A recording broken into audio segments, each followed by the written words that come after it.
Pagpatuman sang three-term grading system sa good school year 2026 to 2027, ginaprubahan na sang presidente. DepEd 6 ginapreparahan na ang bagong nga sistema sang edukasyon. Yaring balita ang aton gintutukan. Bago lang natapos ang quarter exam, may exam na naman. Ini ang eksperyensya sang grade 11 student nga si Ed sang Fort San Pedro National High School sa naandan niya 4 ka grading system. Suno kay Ed, hindi niya maididan to ng mga lesson kag ginapang-discuss sa klase.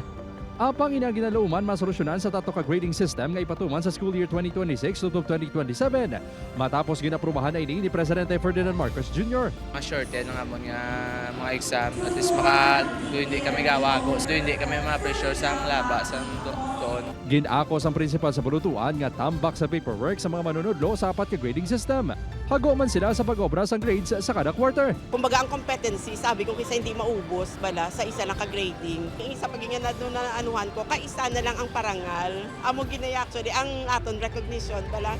So end of the year na lang siya. Kay kada quarter may parangal.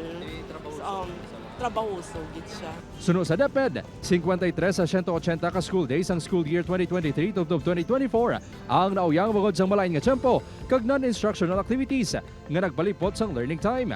Sa bago nga sistema, pahat-pahaton ang school year sa structured blocks nga na-design sa assessment kag preparation.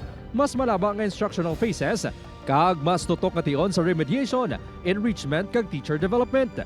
Wala pa sa may nabaton nga official order ang DepEd 6, apang ginapreparahan na ang bagong nga sistema. So basically, mag-una inaanay nga orientation. Siyempre, una, mga students i-orient natin, teachers. Hopefully, ginasigahom natin nga with this setup, mapa-improve natin ang delivery sang basic education sa aton nga mga kabataan.